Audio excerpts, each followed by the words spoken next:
때는 조선 중엽 어느 가을밤이었습니다.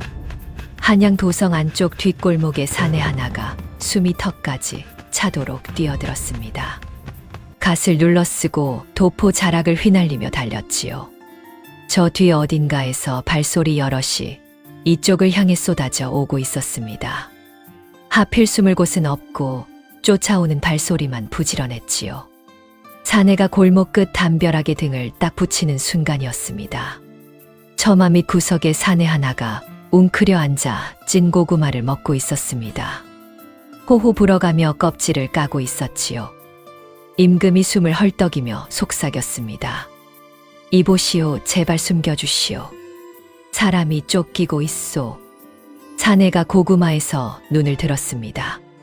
그런데 임금을 위아래로 한번 훑더니 다시 고구마를 호호 불었지요. 아, 행색을 보아하니 쫓기는 건 맞는 것 같소만. 임금은 기가 찼습니다. 그러면 어서 숨겨주시오. 사내가 고구마 껍질을 한 조각 떼어내며 말했습니다. 헌데 부탁치고는 목소리가 좀 높으시구려. 임금의 입술이 떨렸습니다. 속으로는 무엄하도다 하고 외쳤지요. 하지만 겉으로는 외칠 수가 없었습니다. 지금은 임금 체면보다 목숨이 먼저였으니까요. 지금 말의 높낮이를 따질 때가 아니오. 원하는 것이 있으면 어서 말하시오. 사내는 대답 대신 고구마를 한 번 더 호호 불었습니다. 수수께끼 하나만 맞춰보십시오. 알겠소.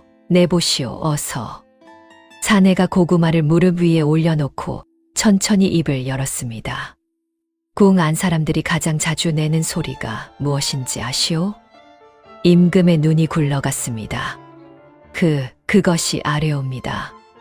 사내가 고개를 저었습니다. 틀렸소. 물러가라.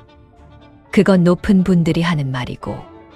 임금은 속이 타들어갔습니다. 정답은 모르겠고 칼은 가까워지고 고구마는 아직 뜨거웠지요. 이보시오. 지금 내가 스무고개 할 형편으로 보이시오? 바로 그때였습니다. 골목 밖에서 자객 셋이 들이닥쳤습니다. 칼날이 어둠 속에서 번쩍였지요. 임금이 이제 끝이라고 생각하는 순간 사내가 남은 고구마를 품에 쑤셔 넣고 천천히 몸을 일으켰지요. 아이고. 사내가 손을 털며 중얼거렸습니다. 정답을 알려드리기도 전에 일이 커졌네. 사내가 꿀꺽 고구마를 삼키더니 몸이 한 번 크게 움직였지요. 탁, 탁, 탁. 임금이 눈을 떴을 때 자객 셋은 골목 바닥에 나란히 뻗어 있었습니다. 그런데 사내가 없었습니다. 처마 밑을 봐도 골목 안을 봐도 없었지요. 땅바닥에 고구마 껍질만 서너 조각 남아 있었습니다. 임금은 한동안 그 껍질을 내려다보았습니다. 저놈이 나를 살린 것이냐 놀린 것이냐. 살려준 것은 분명했습니다. 그런데 정답은 끝내 듣지 못했지요. 찬바람이 한 줄기 지나갔습니다. 오늘도 찾아주셔서 감사합니다.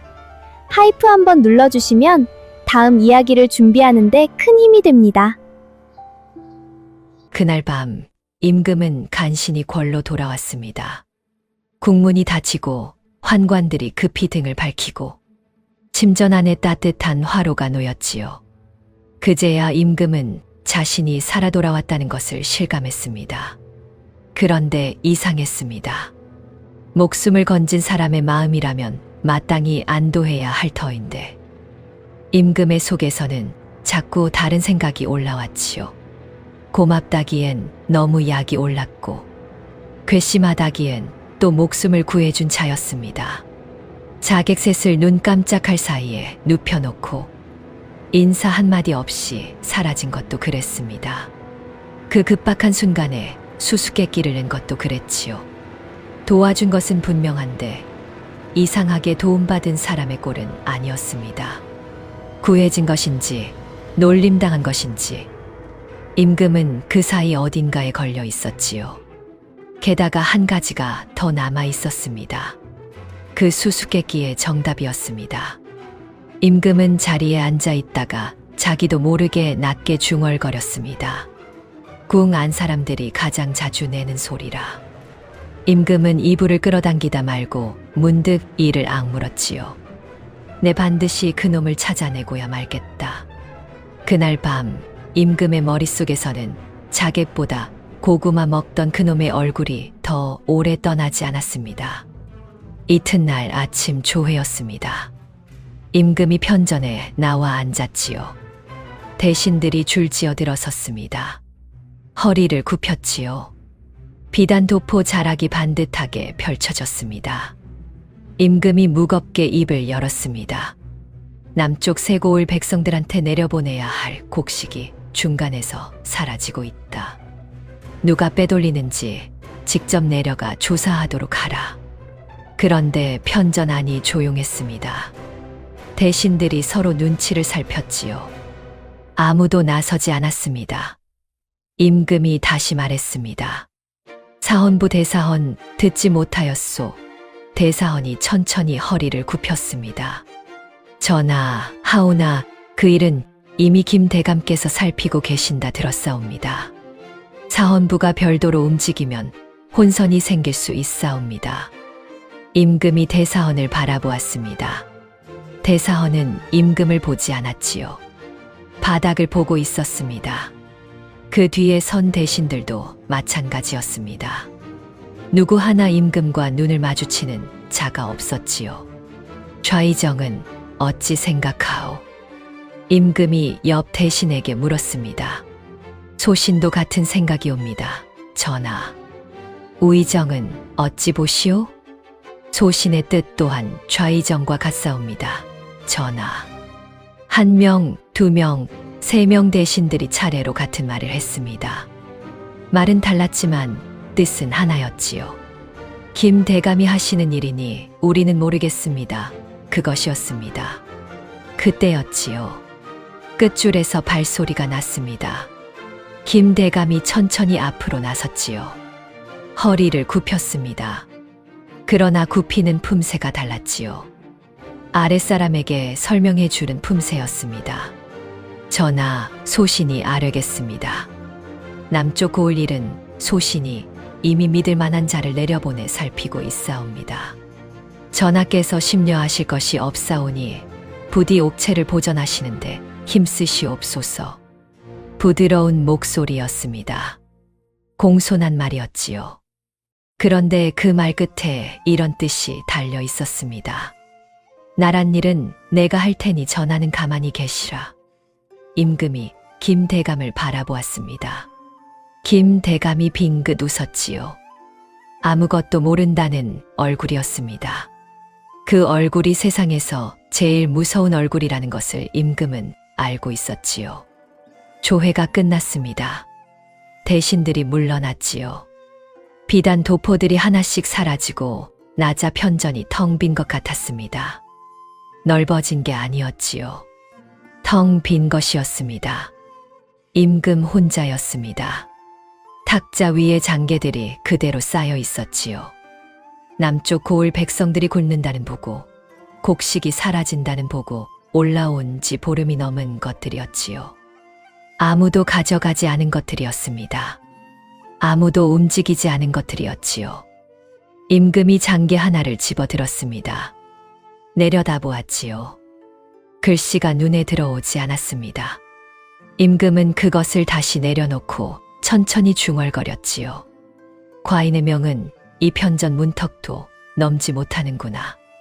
낮은 목소리가 빈 편전에 떨어졌습니다. 아무도 듣지 않았습니다. 들을 자가 없었지요. 창호지에 비친 나뭇잎 그림자만 가만히 흔들렸습니다. 임금은 한동안 장계 더미를 바라보았습니다. 그러다 손끝으로 맨 위의 종이를 꾹 눌렀지요. 며칠 뒤였습니다. 내금이 신임 무사 사열이 있던 날이었지요. 임금이 난간 위에 서서 늘어선 무사들을 내려다보았습니다. 갑옷을 갖춰 입은 자들이 줄을 맞춰 서 있었습니다. 하나같이 등이 꼿꼿하고 눈빛이 매서웠지요.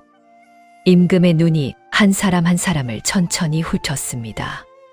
그러다 맨 끝줄에서 멈추었지요. 한 사내가 서 있었습니다. 줄은 맞춰 서 있는데 눈은 딴 데 가 있었지요. 사열이 한창인데도 처마 끝에 앉은 참새를 올려다보고 있었습니다. 임금의 눈매가 가늘어졌습니다.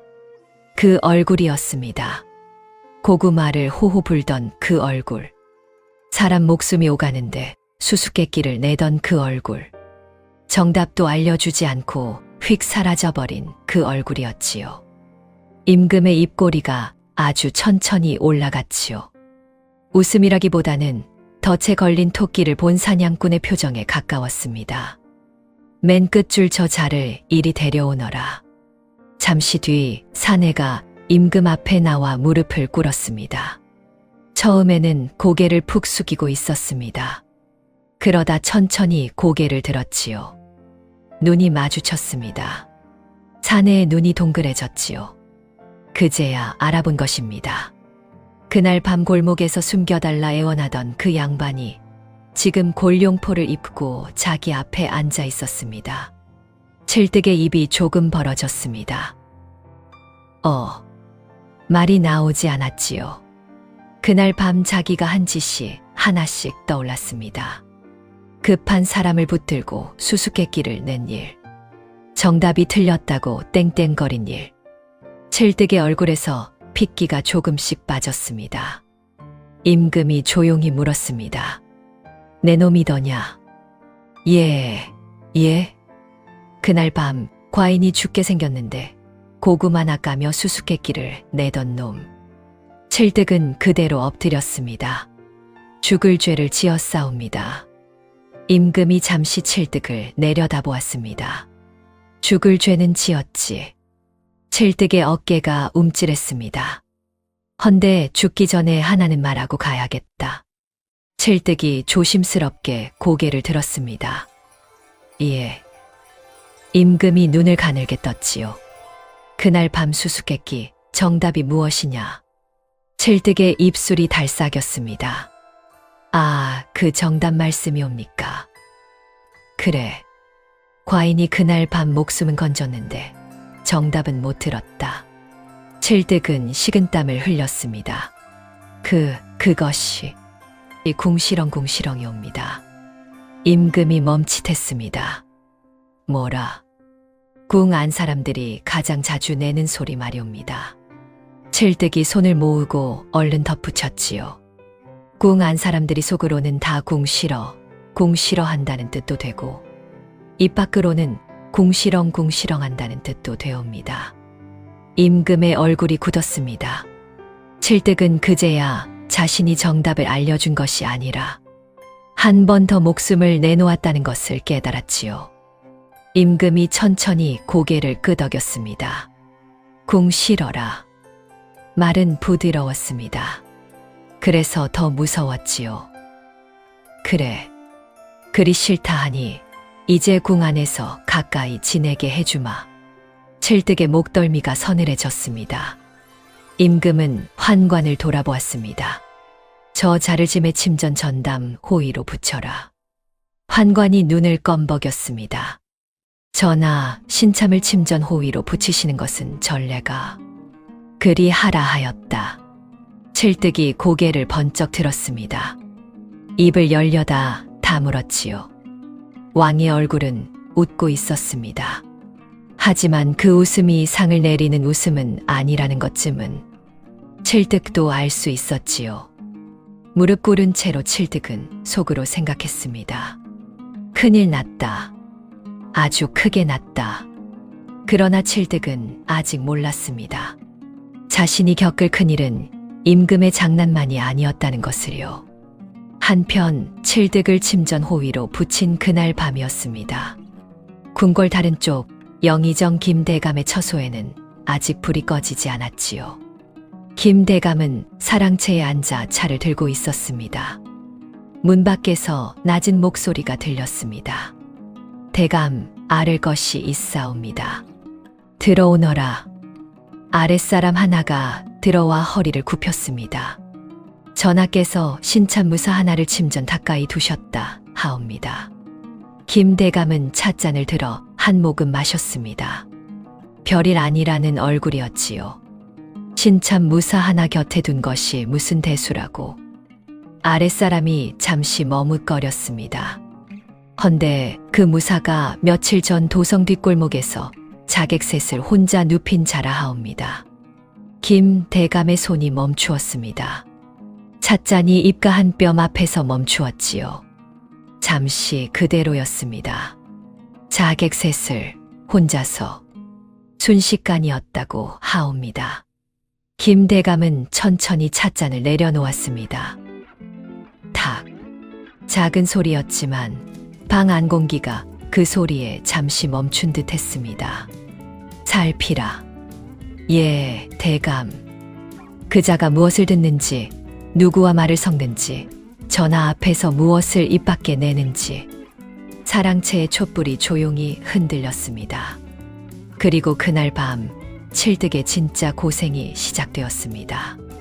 칠득이, 예, 전하. 칠득이 급히 허리를 숙이고 침전 안으로 들어갔지요. 임금은 책을 펼친 채 앉아 있었습니다. 책을 읽는 듯 했지만 어쩐지 칠득을 기다리고 있던 사람처럼 태연했지요. 벌레가 들어왔다. 칠득이 순간 잘못 들은 줄 알았습니다. 예. 자객도 아니고 벌레 말씀이옵니까? 말이 나가자마자 등줄기가 서늘해졌지요. 상대는 어젯밤 골목의 그 양반이 아니었습니다. 골룡포를 입은 임금이었지요. 임금이 책장에서 눈을 들었습니다. 그래, 벌레. 짧은 대답이었지요. 칠득이 얼른 고개를 숙였습니다. 잡겠사옵니다. 임금이 손끝으로 벽 모서리를 가리켰지요. 과연 조그만 벌레 한 마리가 벽을 기어가고 있었습니다. 칠득이 조심조심 벌레를 잡아 창밖으로 내보냈지요. 물러가라. 예, 전하. 칠득이 물러났습니다. 그 뒤로도 부름은 이어졌습니다. 물소리가 크다 하여 물동이를 옮기라 했고, 발소리가 작다 하여 다시 걸어보라 했지요. 방이 조용하다 하여 숨소리를 줄이라 했다가 너무 조용하다 하여 살아있느냐 불렀습니다. 칠득은 불릴 때마다 들어갔고 들어갈 때마다 허리를 굽혔고 나올 때마다 등허리에 식은땀이 말라붙어 있었지요. 그러나 이상하게도 완전히 겁에 질린 얼굴은 아니었습니다. 입은 조심하고 있었지만 눈은 자꾸 딴 생각을 했지요. 그리고 그 눈 밑에는 아주 조금 참아낸 말들이 쌓여 있었습니다. 칠득도 이제 알 것 같았지요. 그날 밤 골목에서 찐 고구마를 호호 불던 일의 대가가 이제야 돌아오고 있는 것이었습니다. 문 밖에 선 칠득이 아주 작게 중얼거렸지요. 사람 살린 값이 이리 비쌀 줄은 몰랐네. 말하고 나서 얼른 입을 막았습니다. 혹시라도 안에서 들었을까 봐요. 며칠 뒤 밤이었습니다. 그날도 임금은 칠득을 불렀습니다. 칠득이, 예, 전하. 칠득이 들어와 허리를 숙였습니다. 부르셨사옵니까? 칠득은 속으로 생각했습니다. 이번에는 또 무엇일까? 벌레가 걸음을 잘못 걸었을까? 촛불이 또 전하 뜻을 거슬렀을까? 그런데 그날은 조금 달랐습니다. 임금은 책상 위에 쌓인 장계들을 바라보고 있었습니다. 남쪽 고을에서 올라온 것들이었지요. 굶는 백성이 늘었다는 보고, 보낸 곡식이 중간에서 사라졌다는 보고였습니다. 임금이 그중 하나를 칠득 앞으로 밀었지요. 읽어보아라. 칠득이 눈을 껌벅였습니다. 소인이 말이옵니까? 그래. 칠득이 장계를 들어 더듬더듬 읽어 내려갔지요. 그러다 어느 대목에서 칠득의 목소리가 조금 느려졌습니다. 남쪽 고을 백성들이 군주려 나무 껍질을 벗겨 먹고 있다는 대목이었습니다. 칠득은 장계를 다 읽고 고개를 들었습니다. 임금은 아무 말이 없었습니다. 칠득이 조심스럽게 물었습니다. 전하, 알아라. 수수께끼 하나 여쭈어도 되옵니까? 임금이 칠득을 바라보았습니다. 지금 이 장계를 읽고도 수수께끼가 나오느냐. 칠득은 잠시 입을 다물었습니다. 그러다 고개를 조금 숙인 채 말했지요. 그래서 나오는 것이옵니다. 임금은 대답하지 않았습니다. 칠득이 아주 낮은 목소리로 물었습니다. 궁궐 안에서 제일 멀리 못 가는 것이 무엇이겠습니까? 임금의 시선이 장계 위에 머물렀습니다. 모르겠다. 칠득은 잠시 망설였습니다. 말을 잘못하면 목이 달아날 수도 있었습니다. 하지만 이미 말이 목구멍까지 올라와 있었지요. 전하의 말씀이옵니다. 방 안이 조용해졌습니다. 촛불이 작게 흔들렸습니다. 칠득은 얼른 고개를 더 깊이 숙였습니다. 편전 안에서는 분명 임금님 말씀이 온데 문턱을 넘으면 걸음이 느려지고 마당을 지나면 눈치를 보고 골문 앞에 가면 아예 멈춰서는 듯하옵니다. 임금의 손끝이 장계 위에서 굳었습니다. 칠득은 숨을 한 번 삼키고 덧붙였습니다. 소인이 보기엔 전하의 말씀이 멀리 못 가는 까닭은 길목에 손이 많아서만은 아니옵니다. 임금의 손끝이 장계 위에서 굳었습니다. 칠득은 고개를 더 깊이 숙였지요. 전하께서 그 길목까지 직접 걸어가신 적이 없기 때문이옵니다. 방 안이 조용해졌습니다. 촛불이 작게 흔들렸지요. 칠득의 목소리가 더 낮아졌습니다. 그리고 전하의 말씀이 밖으로 못 나가는 동안 백성의 말도 안으로 못 들어오고 있사옵니다. 임금은 한동안 아무 말도 하지 않았습니다. 칠득은 그제야 자신이 너무 깊이 들어왔다는 것을 알았습니다. 죽을 죄를 지었사옵니다. 긴 침묵 뒤 임금이 낮게 말했습니다. 아니다. 칠득이 고개를 들지 못했습니다. 임금은 장계 더미를 바라보고 있었습니다. 과인도 그 길목을 보고 있었다. 며칠이 지난 어느 오후였습니다. 임금이 칠득을 데리고 후원을 걷고 있었지요. 요즘 들어 임금이 후원을 자주 걸었습니다. 편전에 앉아 있으면 장계만 쌓였고 대신들 얼굴만 보였지요. 후원이라도 걸어야 숨이 트였습니다. 칠득이 두 걸음 뒤에서 따라갔지요. 손에는 어김없이 찐 고구마가 들려 있었습니다. 호위를 서면서도 고구마를 까먹고 있었지요. 임금이 그것을 보고 헛웃음을 지었습니다. 내 놈은 호위를 서면서도 그것을 먹느냐. 전하, 사람이 배가 고프면 호이고 뭐고 손이 떨려서 못하옵니다. 먹어라. 임금이 고개를 저었지요. 그런데 이상하게 그 모습이 밉지가 않았습니다. 그때였습니다. 무거운 현판 하나가 처마 끝에 매달려 있었지요. 임금이 그 앞을 지나치려는 순간이었습니다. 우지직. 위에서 소리가 났습니다. 임금이 고개를 들었지요. 처마 끝에 매달린 현판이 흔들리고 있었습니다. 현판을 붙든 밧줄이 끊어지고 있었지요. 임금이 그것을 보았습니다. 그런데 몸이 움직이지 않았지요. 그 순간이었습니다. 옆에서 몸이 날아들었습니다. 칠득이었지요. 임금의 몸을 어깨로 밀쳤습니다. 두 사람이 함께 바닥으로 굴렀지요. 쾅! 현판이 떨어졌습니다. 임금이 서 있던 바로 그 자리였지요. 땅이 움푹 파였습니다. 흙먼지가 확 일었지요. 손에 들려있던 고구마가 저만치 굴러갔습니다. 한동안 아무 소리도 없었지요. 흙먼지가 천천히 가라앉았습니다. 임금이 바닥에 엎드린 채 눈을 떴지요. 숨이 가빴습니다. 심장이 쿵쿵 뛰었지요. 임금이 천천히 고개를 들었습니다. 그리고 보았지요. 자신이 방금까지 서 있던 자리를 거기 현판이 박혀 있었습니다. 땅이 파일 만큼 무거운 것이었지요. 저것이 머리 위로 떨어졌다면 임금은 그 생각을 끝까지 하지 못했습니다. 등줄기가 서늘해졌지요. 칠득이 먼저 몸을 일으켰습니다. 옷에 묻은 흙을 털지도 않았지요. 곧장 떨어진 현판 쪽으로 걸어갔습니다. 끊어진 밧줄이 바닥에 늘어져 있었지요. 칠뜨기 그 끄트머리를 집어들었습니다. 한참을 들여다보았지요. 손가락으로 단면을 문질렀습니다. 그리고 조용히 말했지요. 전하, 무엇이냐? 이건 낡아서 끊어진 게 아니옵니다. 임금이 천천히 다가왔습니다. 칠뜨기 밧줄 단면을 내밀었지요.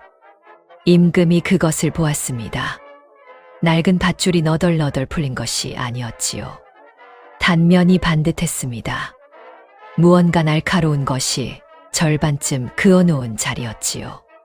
칼이 베고 간 자리입니다. 칠뜨기 끊어진 밧줄을 내려다보며 낮게 말했습니다. 전하, 칼은 밖에서만 오는 것이 아니옵니다. 임금이 칠득을 바라보았습니다. 칠득은 고개를 들지 않은 채 덧붙였지요. 말을 막는 손이 많아지면 끝내 칼까지 궁 안으로 들어오는 법이옵니다. 임금이 그 단면을 바라보았습니다. 말이 없었지요. 누군가 미리 밧줄을 반쯤 그어놓은 것이었습니다. 임금이 지나갈 때 끊어지도록 우연이 아니었지요. 임금의 얼굴이 천천히 굳었습니다. 골목에 그 자객들이 떠올랐지요. 그리고 편전에서 빙긋 웃던 그 얼굴도 떠올랐습니다. 임금도 칠득도 말이 없었지요. 두 사람 사이로 바람 한 줄기가 지나갔습니다. 그때였습니다. 칠득이 몸을 돌리다가 멈추었습니다. 무언가 허리춤에서 빠져나와 땅에 떨어진 것이었지요. 작은 패 하나였습니다. 낡고 다른 것이었지요. 나무에 글씨가 새겨져 있었습니다. 아까 바닥을 구를 때 흘러나온 모양이었지요. 칠득이 얼른 손을 뻗었습니다. 집으려 했지요. 그런데 임금이 먼저 집었습니다. 칠득의 손이 공중에서 멈추었지요. 임금이 패를 들어 올렸습니다. 들여다보았지요. 손이 천천히 굳어갔습니다. 패의 이름이 새겨져 있었지요. 임금의 눈이 그 이름에 멈추었습니다. 강무현. 임금이 고개를 들었습니다. 칠득을 바라보았지요. 칠득은 고개를 숙이고 있었습니다. 손을 거두지도 변명을 하지도 않았지요. 그냥 가만히 있었습니다. 임금이 입을 열었지요. 이것이 어찌 내 손에 있느냐? 칠득이 대답하지 않았습니다. 강무현을 아느냐? 칠득이 천천히 고개를 들었습니다. 임금과 눈이 마주쳤지요. 그 눈이 평소의 능청스러운 눈이 아니었습니다. 깊고 조용한 눈이었지요. 칠득이 입을 열었습니다. 소인의 아버지이옵니다, 전하. 임금이 굳었습니다. 말이 나오지 않았지요. 강무현이라는 이름이 가슴속에서 천천히 가라앉았습니다. 잊은 이름이 아니었지요. 잊을 수 없는 이름이었습니다. 임금이 아직 세자였던 시절이었지요. 어느 밤 세자를 노린 칼이 있었습니다. 그 칼 앞을 몸으로 막아선 무관이 있었지요. 강무현이었습니다. 강무현은 그날 세자를 살렸지요.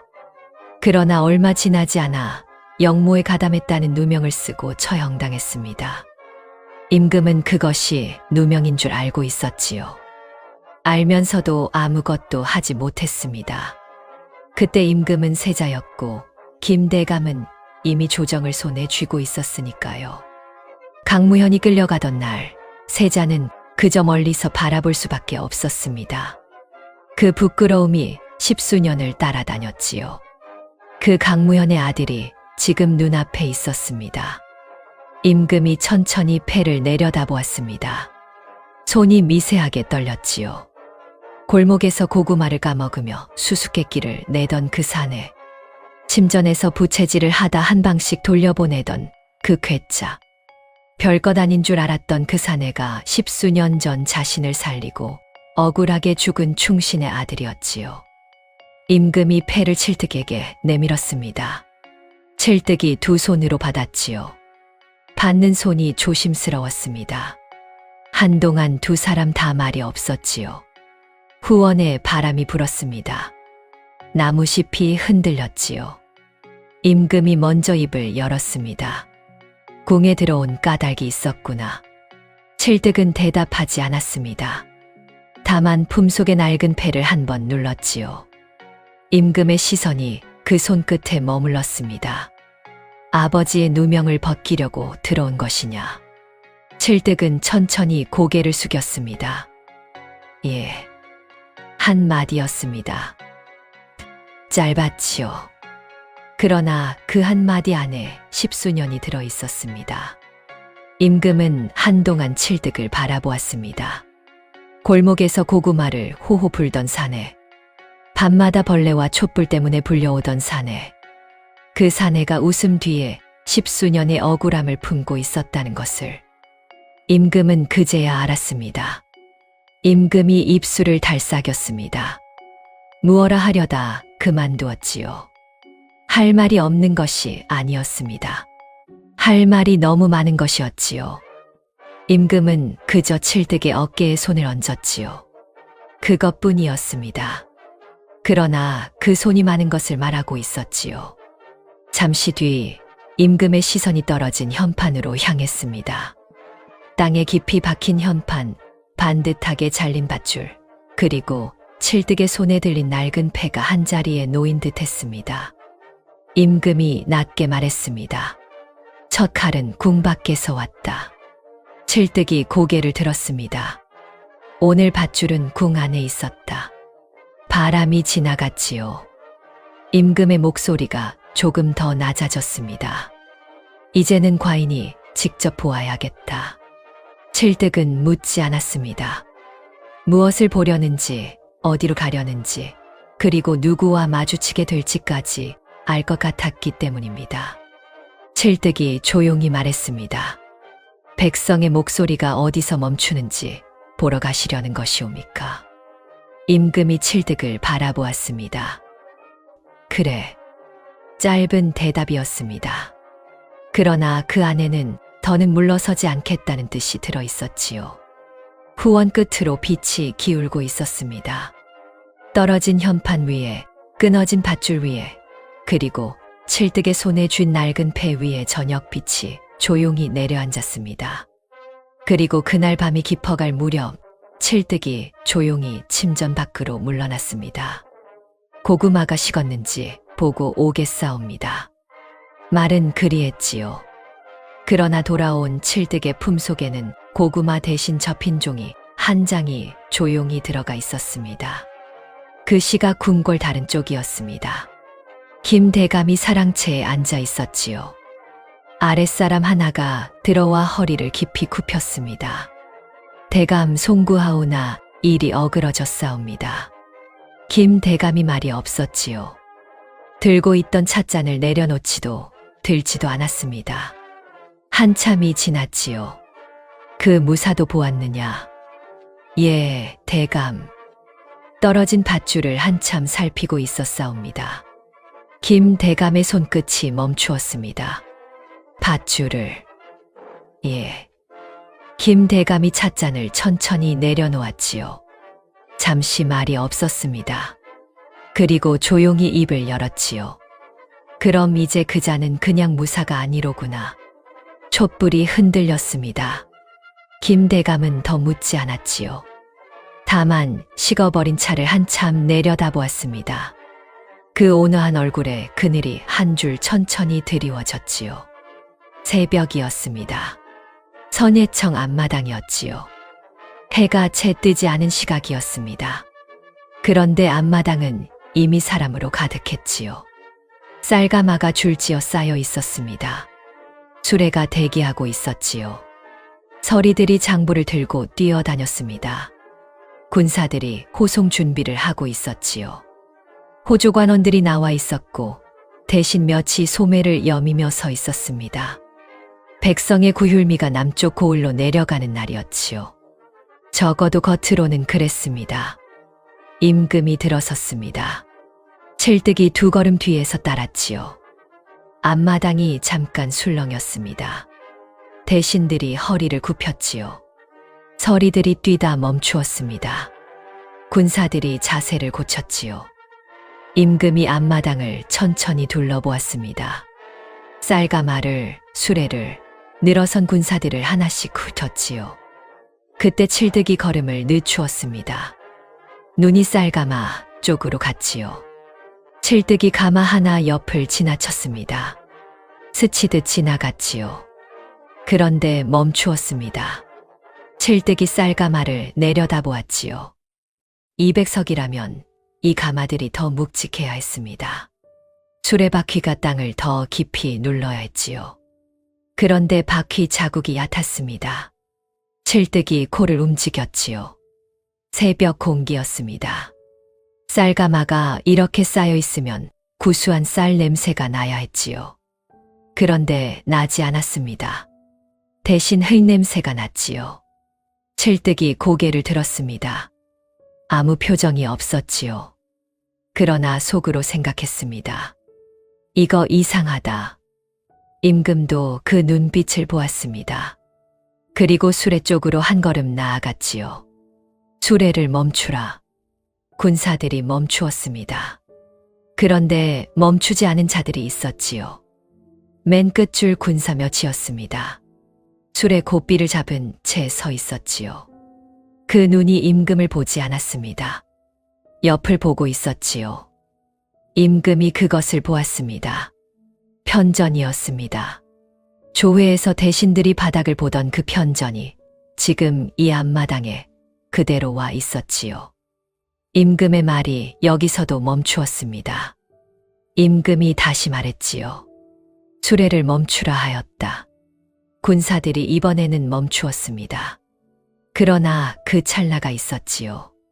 그 한 박자가 이 앞마당에서 누가 진짜 윗자리에 앉아 있는지를 말해주고 있었습니다. 그때 칠득이 앞으로 나섰습니다. 수레 앞이었지요. 멈춘 김에 가마 하나만 열어보시지요. 마당이 조용해졌습니다. 서리 하나가 움찔했지요. 칠득이 쌀가마를 바라보며 말했습니다. 남쪽 백성들의 밥그릇이 실린 수레라면 열어보아도 부끄러울 것이 없지 않겠사옵니까? 그때였습니다. 발소리가 났습니다. 천천히 묵직하게 앞마당 저편에서 걸어오는 발소리였지요. 김대감이었습니다.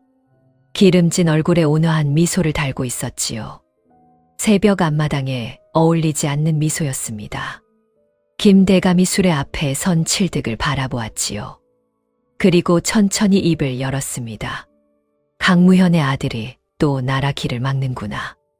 앞마당이 얼어붙었습니다. 칠득이 굳었지요. 그 이름이었습니다. 저 입에서 나온 그 이름이었지요.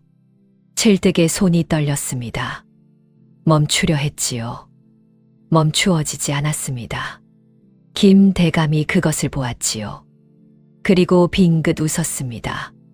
칠득이 천천히 입을 열었지요. 대감 입에서 아버지 이름이 나오니 흰쌀 위에 흙이 떨어지는 듯하옵니다. 서리들이 굳었습니다. 군사들이 굳었지요. 김대감의 미소가 흔들리지 않았습니다. 내 아비도 그리 입이 살아 있었다. 한 박자 멈추었지요. 그래서 죽었다. 임금이 앞으로 나섰습니다. 칠득과 김대감 사이였지요. 강무현은 입 때문에 죽은 것이 아니오. 임금의 목소리가 앞마당을 울렸습니다. 낮고 또렷했지요. 거짓 때문에 죽었소. 앞마당에 있던 모든 사람이 그 말을 들었습니다. 서리들이 들었고 군사들이 들었고 대신들이 들었지요. 칠득이 들었습니다. 임금이 처음으로 공개된 자리에서 강무현을 감싼 것이었지요. 칠득의 눈이 흔들렸습니다. 손이 아직 떨리고 있었지요. 그러나 이번에는 다른 이유였습니다. 김대감의 미소가 천천히 사라졌습니다. 그리고 돌아왔지요. 더 차가운 미소였습니다. 김대감이 앞마당을 향해 돌아섰지요. 목소리를 높였습니다. 전하 보셨사옵니까? 대신들이 일제히 고개를 들었지요. 군사들도 보았습니다. 역적의 자식이 왕명으로 나가는 구휼미를 막고 있사옵니다. 사람들이 술렁였습니다. 군사들의 눈이 다시 흔들렸지요. 칠득이 수레 앞에 서 있었습니다. 백성의 쌀을 지키려 막아선 자리였지요. 그런데 그 자리가 아버지가 섰던 자리와 똑같이 보이기 시작했습니다. 역적의 자리였지요. 아버지의 누명이 아들에게 그대로 씌워지고 있었습니다. 칠득이 임금을 바라보았지요. 임금이 칠득을 바라보았습니다. 두 사람의 눈이 마주쳤지요. 흔들리지 않았습니다. 그때였습니다. 칠득이 돌아섰습니다. 수레를 향해서였지요. 쌀가마 하나를 잡았습니다. 묶인 끈을 끊었지요. 가마가 기울었습니다. 쏟아졌지요. 쌀이 아니었습니다. 흙이었지요. 앞마당 바닥에 흙이 와르르 쏟아졌습니다. 흙 속에 돌멩이가 섞여 있었지요. 쌀가마 안에 쌀이 없었습니다. 마당이 술렁였지요. 서리들이 뒷걸음쳤습니다. 군사들이 눈을 크게 떴지요. 칠득이 김대감을 돌아보았습니다. 그런데 김대감은 웃고 있었지요. 미소가 흔들리지 않았습니다. 김대감이 천천히 입을 열었지요. 허허, 이런 일이 다 있나. 앞마당을 향해 돌아섰습니다. 수레 하나의 가마가 잘못 실린 모양이로구나. 아래 것들이 점검을 소홀히 한 게지. 김대감이 칠득을 바라보았지요. 헌데 가마 하나 잘못 실린 것을 두고 역적의 자식이 왕명을 막아서며 트집을 잡는구나. 수레 점검이 어찌 이 김아무개의 일이겠느냐. 그것은 아래 서리들의 일이지. 군사들의 눈이 다시 흔들렸습니다. 그럴듯한 말이었지요. 가마 하나였으니까요. 칠득이 말없이 옆하마로 걸어갔습니다. 끈을 끊었지요. 흙이 쏟아졌습니다. 또 옆가마였지요. 흙이었습니다. 또 옆이었지요. 흙이었습니다. 칠득이 가마를 하나씩 터뜨릴 때마다 앞마당에 흙더미가 쌓여갔지요. 쌀은 한 톨도 없었습니다. 칠득이 몸을 돌렸지요. 가마 하나가 아니옵니다. 대감. 전부이옵니다. 칠득이 흙더미를 내려다보았습니다. 대감께는 흙 한 가마가 실수일지 모르오나. 칠득의 목소리가 낮아졌지요. 남쪽 고을 백성에게는 하루밥이고 아이 목숨이고 늙은 부모의 마지막 숟가락이옵니다. 앞마당이 조용해졌습니다. 김대감의 미소가 한 번 굳었지요. 쌀가마를 나르던 군사 하나가 고개를 숙였지요. 장부를 든 서리 하나가 눈을 피했습니다. 다들 알고 있었던 것이지요. 저 가마 안에 무엇이 들었는지, 저 쌀이 어디로 갔는지 알면서 입을 다물고 있었던 자들이었습니다. 칠득의 말이 그 입들을 하나씩 건드리고 지나갔지요. 그러나 곧 돌아왔습니다. 김대감이 서리들을 향해 호통을 쳤지요. 네 이놈들, 곡식을 어디로 빼돌렸느냐. 감히 나락곡식에 손을 대 서리들이 움찔했습니다. 김대감이 임금을 향해 돌아섰지요. 전하, 아래 것들이 농간을 부린 모양이옵니다. 소신이 당장 엄히 다스리겠사옵니다. 저 서리들을 끌어내 국문하면 진상이.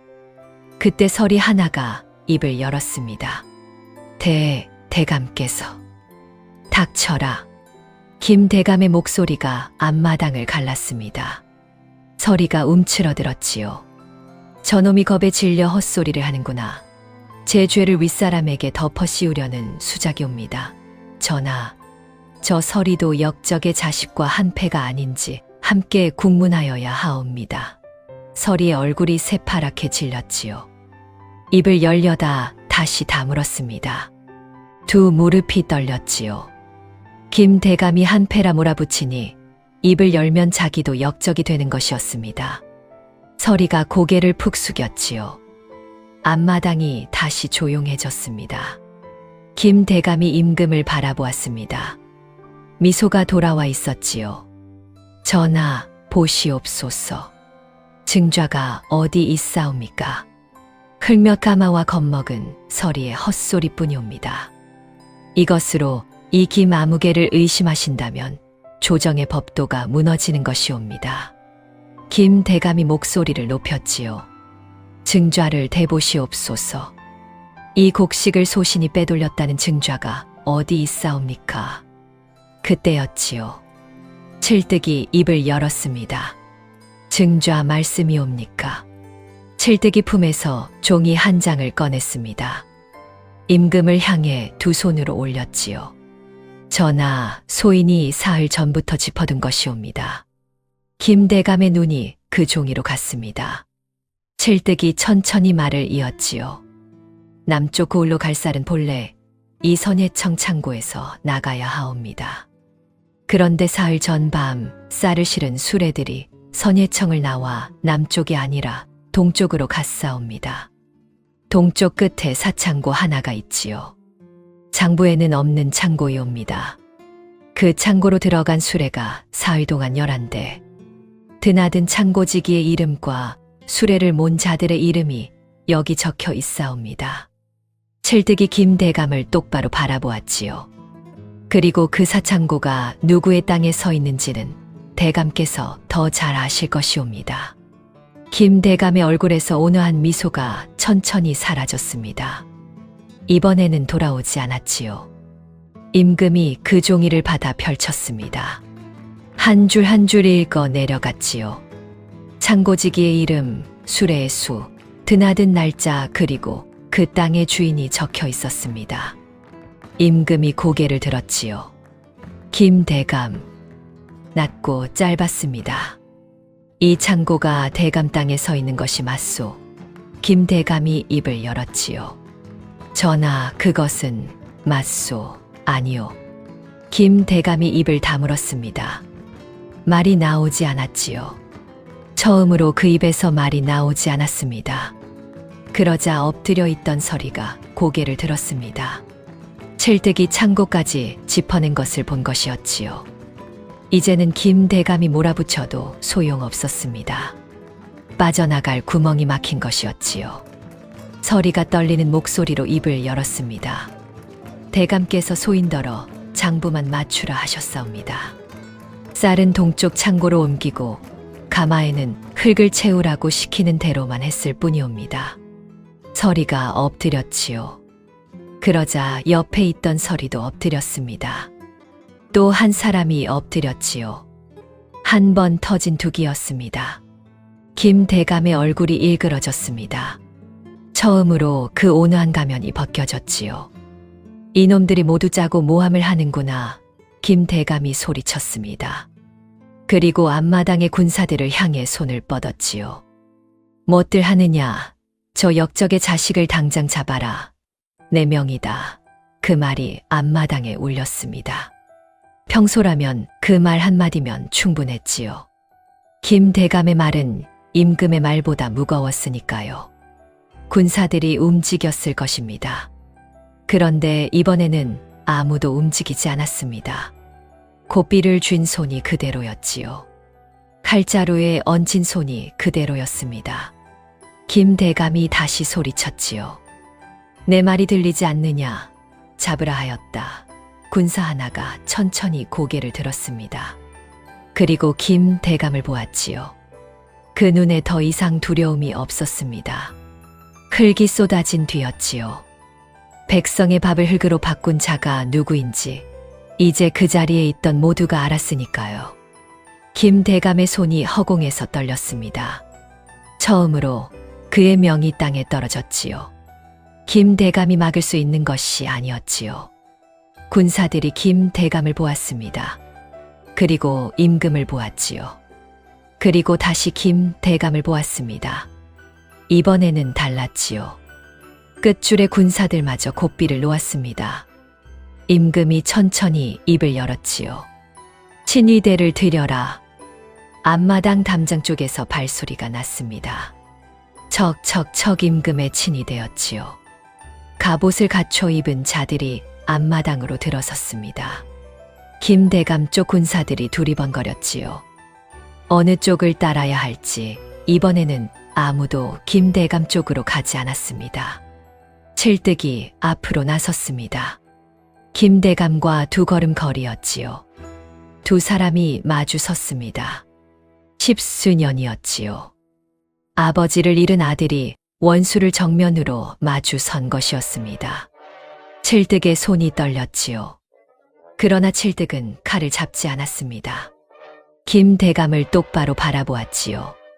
10수년 전, 대감은 제 아버지를 역적으로 만드셨습니다. 김대감이 칠득을 노려보았습니다. 그날 소인은 아무것도 할 수 없는 아이였지요. 칠득이 흙더미를 바라보았습니다. 헌데 오늘은 압니다. 대감은 충신도 역적으로 만들고 백성의 쌀도 흙으로 만드는 분이라는 것을요. 칠득이 다시 김대감을 보았습니다. 그 끝이 흙더미 앞이라는 것이 참으로 어울리지 않사옵니까? 김대감이 입술을 깨물었습니다. 그러나 아무 말도 하지 못했지요.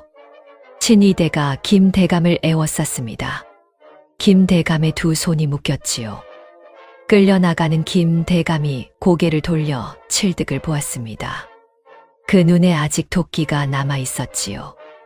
그러나 그 온화하던 미소는 끝내 돌아오지 않았습니다. 칠득은 그 뒷모습을 바라보았지요.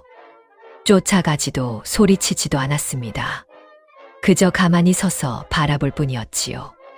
10수년을 품어온 원수가 끌려나가는데 칠득의 얼굴은 이상하리만치 조용했습니다.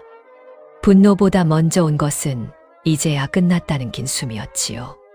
김대감이 끌려나갔습니다. 흙더미 위로 아침 햇살이 들어오고 있었습니다. 서리들이 바닥에 엎드려 있었지요.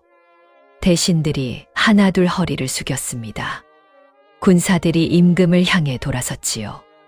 임금이 앞마당을 천천히 둘러보았습니다. 엎드린 서리들, 고삐를 놓은 군사들, 말을 잃은 대신들이 보였지요. 임금이 낮게 말했습니다. 오늘 과인은 흙이 든 가마만 본 것이 아니다. 마당이 조용해졌습니다. 과인에게 닿지 못한 백성의 말을 보았다. 임금의 목소리가 조금 더 또렷해졌지요. 이제부터 그 말을 막는 자는 지위가 높든 낮든 과인의 앞을 막는 자로 보겠다. 임금이 칠득에게 걸어갔습니다. 칠득이 허리를 굽히려 했지요. 임금이 손을 들어 막았습니다. 강무현은 역적이 아니었다. 앞마당에 있는 모든 사람이 들었지요. 서리들이 들었고 군사들이 들었고 대신들이 들었습니다. 10수년 전 세자였던 과인을 칼 앞에서 몸으로 막아 살린 충신이었다. 그가 역모에 가담했다는 것은 거짓이었다. 임금의 목소리가 앞마당을 울렸지요. 오늘 이 자리에서 그 누명을 벗긴다. 강무현의 관작을 모두 회복하고 그 이름을 다시 세울 것이다. 칠득이 고개를 들지 못했습니다. 고개를 들면 안 될 것 같았지요. 10수년이었습니다. 아버지가 역적으로 끌려가던 그날부터 아들이 이름을 숨기고 궁에 들어오던 날까지 그 긴 세월이 이 한마디로 풀리고 있었지요. 칠득은 울지 않았습니다. 소리내지 않았지요. 다만 어깨가 아주 한 번 흔들렸습니다. 그것뿐이었지요. 그 담담함이 오히려 보는 이들의 가슴을 더 적셨습니다.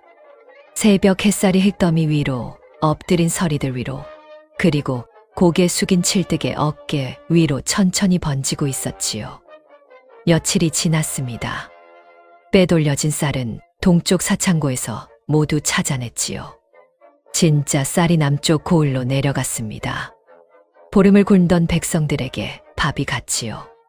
김대감을 따르던 자들은 하나씩 가려졌습니다. 조정이 한 차례 크게 출렁였지요. 그리고 임금이 칠득을 불렀습니다. 내금 이장 자리를 맡아라. 칠득이 눈을 껌벅였지요. 소인이 내금 이장이옵니까, 전하. 그리 하라 하였다. 과인의 곁에서 칼만 들지 말고 귀도 열어두어라. 칠득이 임금을 바라보았습니다. 궁 안에서 궁시렁거리는 소리도 듣고 궁 밖에서 굴는 소리도 들어야 한다. 칠득이 잠시 임금을 바라보았습니다. 전하, 소인이 한 가지만 여쭤봐도 되겠습니까? 임금이 눈썹을 올렸지요. 또 수수께끼냐? 예. 임금이 짧게 한숨을 쉬었습니다. 내보거라. 칠득이 고개를 갸웃했지요. 높아질수록 더 무거워지고 얻을수록 더 외로워지는 것은 무엇이겠습니까? 임금이 칠득을 바라보았습니다. 칠득이 임금을 바라보았지요. 임금은 그 답을 알고 있었습니다. 이 궁궐에서 가장 외로운 자가 누구인지 임금이 제일 잘 알았으니까요. 자리이니라. 예, 전하. 칠득이 천천히 허리를 굽혔지요. 그러니 소인이 곁에서 그 무게를 좀 나눠 들겠사옵니다. 임금이 잠시 칠득을 바라보았습니다. 그리고 천천히 고개를 끄덕였지요. 그날 밤이었습니다. 후원의 달이 떠 있었지요. 임금과 칠득이 나란히 앉아 술잔을 기울이고 있었습니다. 아무 말이 없었지요. 바람이 불었습니다. 나무잎이 흔들렸지요. 임금이 술잔을 내려놓으며 말했습니다.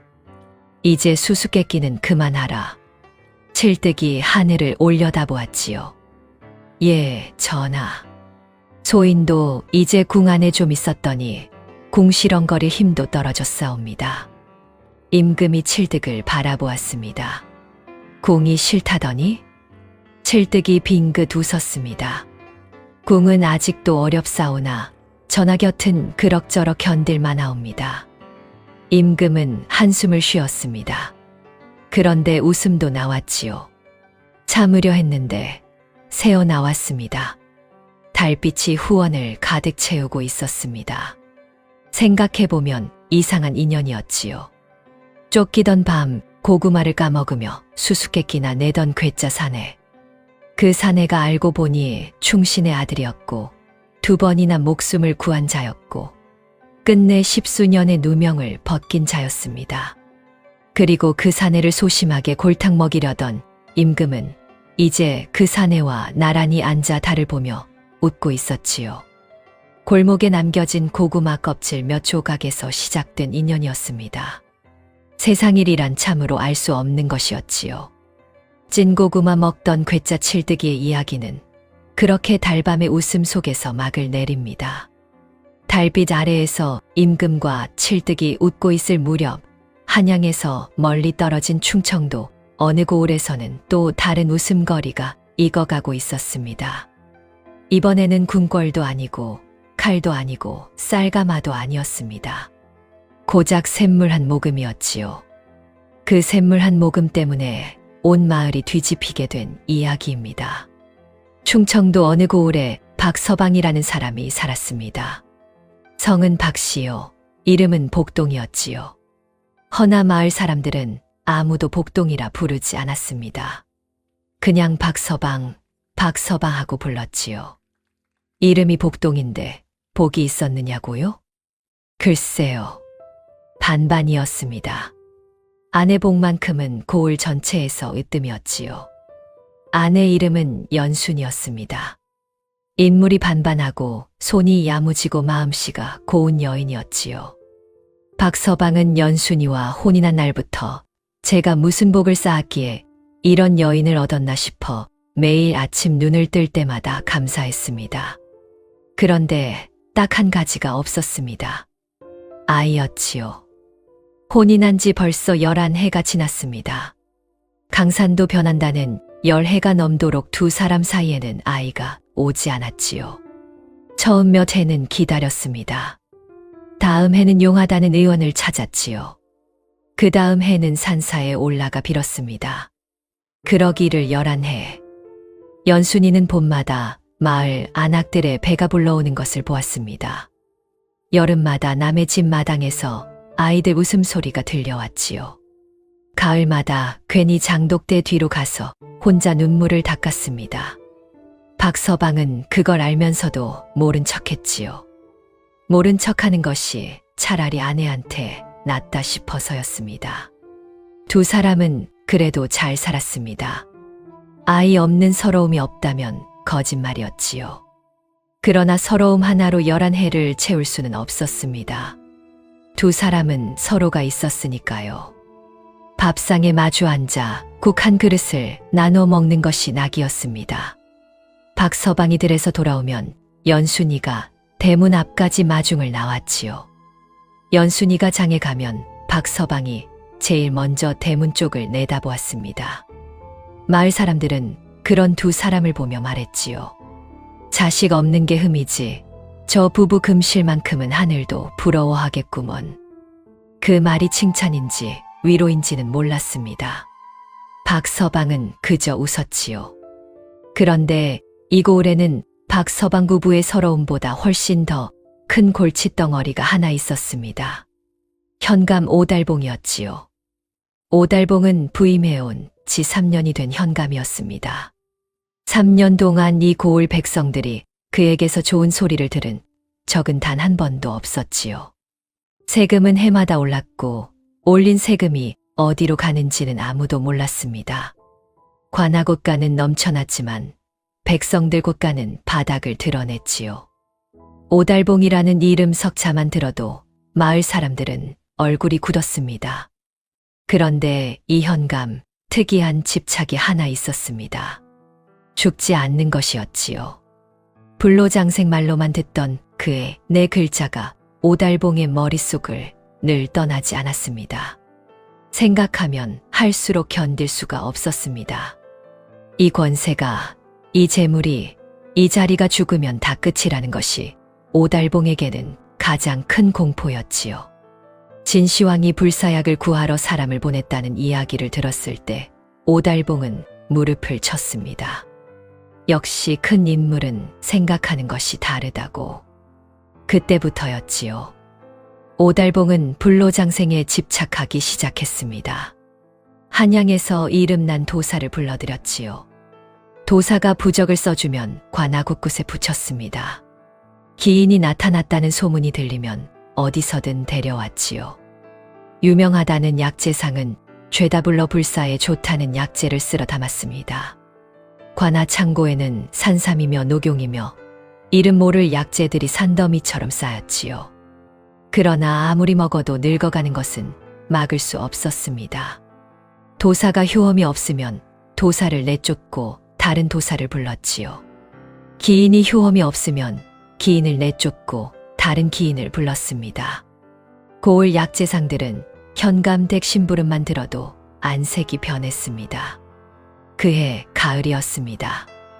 오달봉이 세금 독촉을 내려보냈습니다. 가뭄이 들어 수확이 반토막난 해였지요.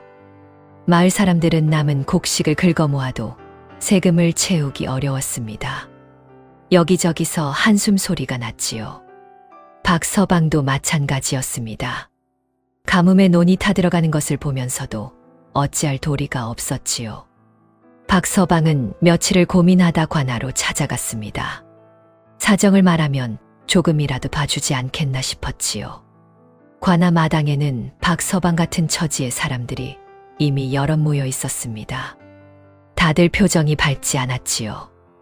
오달봉이 마루에 걸터 앉아 그들을 내려다보았지요. 가뭄 핑계는 작년에도 들었다. 오달봉이 입을 열었습니다. 올해는 핑계가 다른 것이냐? 아무도 말을 못했지요. 박서방이 한 발 앞으로 나섰습니다. 현감 어르신, 올해는 정말 수확이 없었사옵니다. 논이 절반은 말라붙었고 남은 것도 쭉정이가 반이었지요. 기한을 조금만 늦춰주시면 꼭 채워 올리겠사옵니다. 오달봉이 박서방을 위아래로 훑었습니다. 쭉정이가 반이면 나머지 반은 있다는 말 아니냐. 박서방이 잠깐 멈추었습니다. 뭐라 대꾸하고 싶었지요. 그러나 참았습니다. 이 자리에서 한마디 잘못했다가는 기한이 사흘에서 하루로 줄어들 것이 뻔했으니까요. 기한을 늘려줄 수 없다. 오달봉이 손을 저었습니다. 사흘 안에 채워오지 않으면 내 소를 끌고 오겠다. 소도 없으면 내 집 지붕을 걷어가겠어. 현감 어르신. 물러가라. 오달봉이 마루에서 일어섰지요. 박서방이 관아 마당을 나왔습니다. 하늘을 한번 올려다보았지요. 하늘은 맑았습니다. 구름 한 점 없이 맑았지요. 괜히 더 얄미웠습니다. 집으로 돌아오니 연순이가 마루 끝에 앉아 기다리고 있었습니다. 남편 얼굴을 보고 묻지 않아도 알았지요. 안 됐어요? 박서방이 신발을 벗으며 대답했습니다. 사흘이요. 연순이가 고개를 끄덕였습니다. 더 묻지 않았지요. 박서방도 더 말하지 않았습니다. 두 사람은 그냥 나란히 마루에 앉았지요. 마당 건너 소 한 마리가 여물을 씹고 있었습니다. 박서방이 소를 보다가 연순이를 보다가 했습니다. 연순이가 먼저 입을 열었지요. 어떻게든 되겠지요. 박서방이 연순이를 보았습니다. 그렇소. 두 사람이 마주보며 웃었지요. 소가 끙하고 울었습니다. 마치 자기도 걱정하지 말라는 듯이었지요. 그런데 사흘째 되던 날 아침이었습니다. 박서방이 눈을 떴을 때 연순이가 보이지 않았습니다. 부엌에서 소리가 나야 할 시간인데 아무 소리도 들리지 않았지요. 박서방이 이상하다 싶어 몸을 일으키려는데 마당에서 쿵 하는 소리가 났습니다. 박서방이 벌떡 일어났지요. 마당으로 뛰쳐나갔습니다. 장독대 앞에 연순이가 쓰러져 있었습니다. 손에 들고 있던 바가지가 옆으로 굴렀지요. 물이 흙 위로 번지고 있었습니다. 여보, 박서방이 달려가 연순이를 안아 일으켰습니다. 연순이의 얼굴이 하얗게 질려 있었지요. 식은 땀이 이마에 맺혀 있었습니다. 여보, 정신 차려요. 여보, 연순이의 눈이 가늘게 떠졌습니다. 괜찮아요. 괜찮긴 뭐가 괜찮아요. 어서 방으로 들어가요. 박서방이 연순이를 들어 안았습니다. 11해를 같이 살았어도 이렇게 안아본 적이 없었지요. 연순이가 생각보다 가벼웠습니다. 그 가벼움이 오히려 더 마음에 걸렸지요. 의원을 불렀습니다.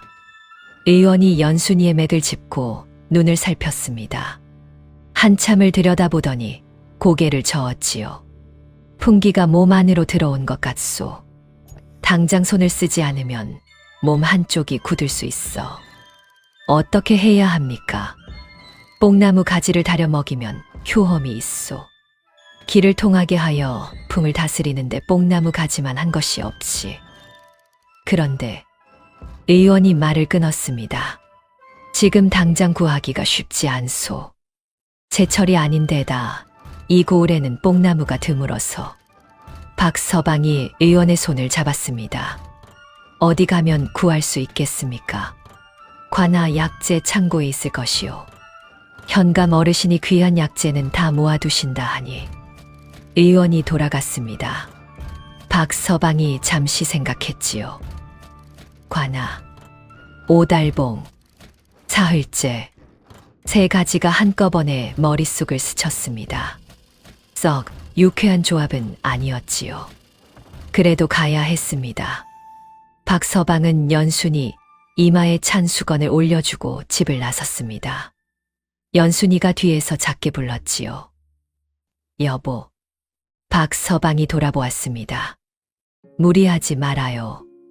박서방이 웃었습니다. 금방 다녀올게요. 관아 대문 앞에서 문지기가 박서방을 막았습니다. 세금도 못 낸 자가 무슨 낯으로 왔느냐. 집사람이 아프오. 현감 어르신께 약재를 구하러 왔소. 약재. 문지기가 코웃음을 쳤습니다. 여기가 약방인 줄 아느냐. 돌아가.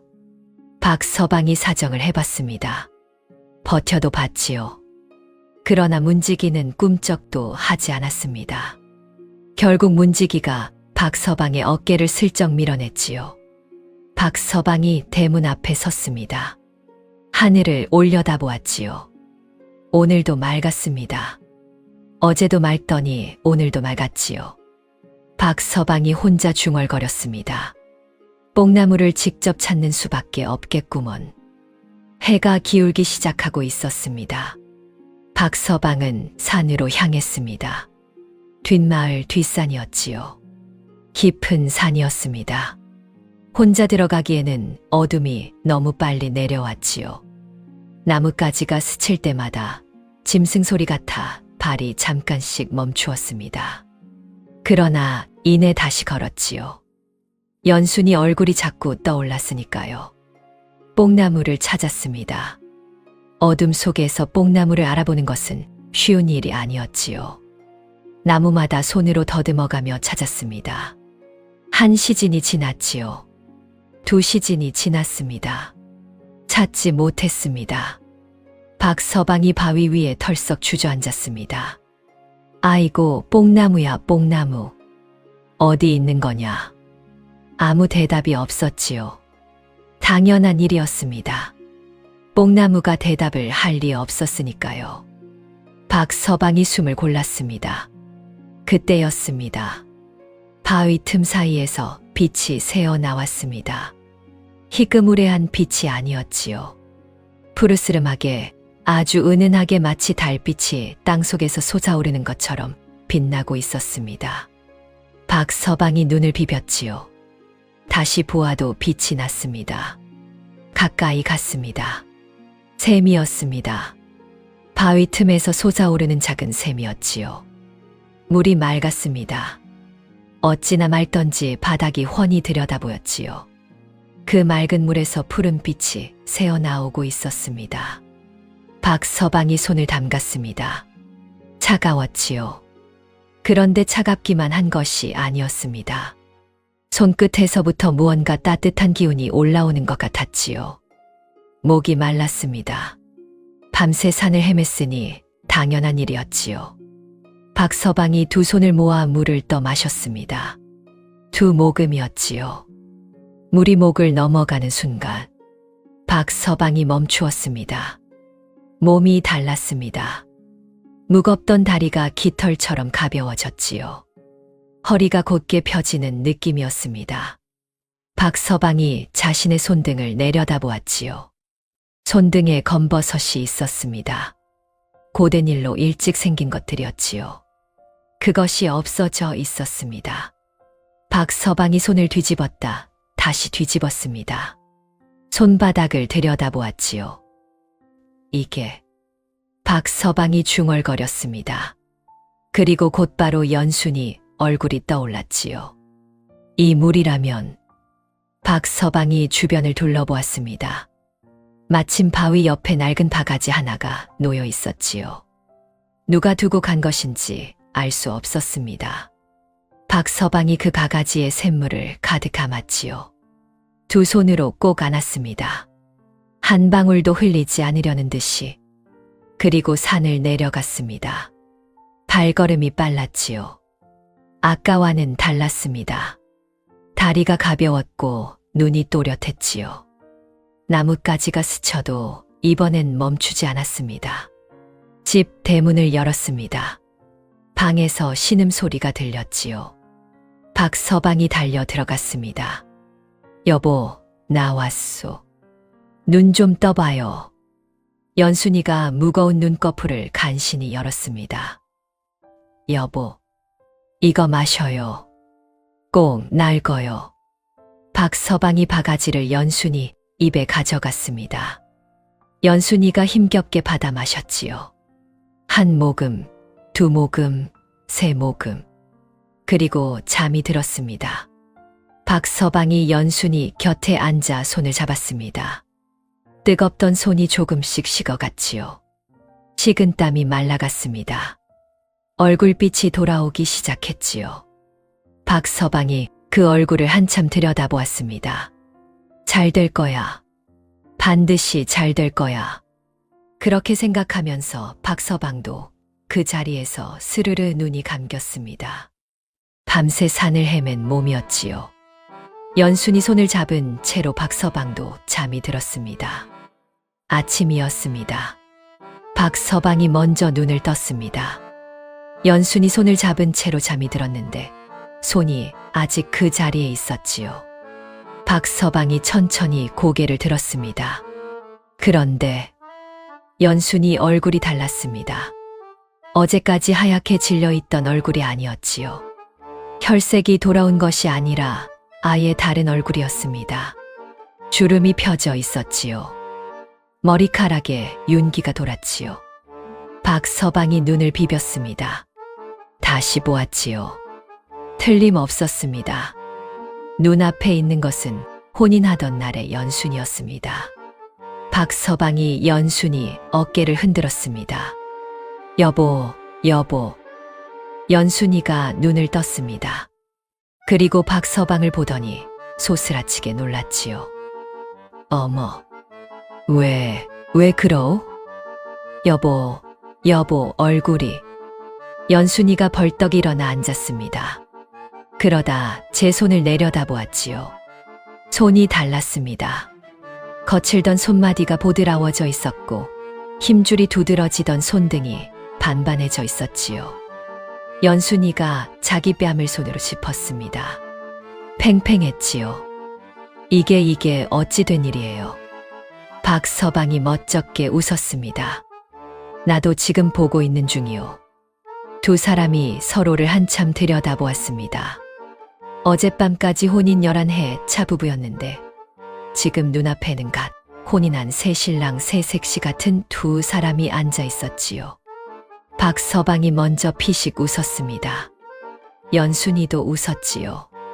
그러다 두 사람이 동시에 웃음을 터뜨렸습니다.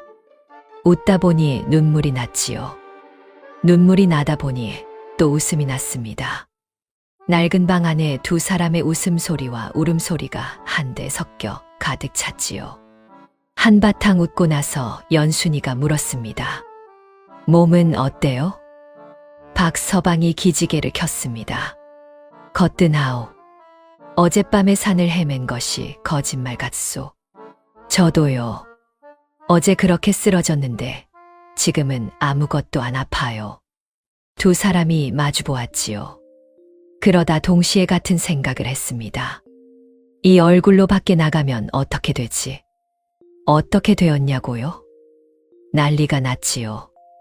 연순이가 아침장을 보러 장터에 나갔습니다. 박서방이 말렸지만 연순이는 고개를 저었지요. 사람들이 어떻게 보든 우리가 잘못한 것은 없잖아요. 그 말이 맞았습니다. 박서방도 더 말리지 않았지요. 연순이가 장터에 들어서는 순간이었습니다. 두부를 팔던 최서방이 연순이를 보더니 두부 덩어리를 그대로 물통에 빠뜨렸습니다. 어디서 온 새댁이요? 연순이가 피식 웃었지요. 최서방, 저예요.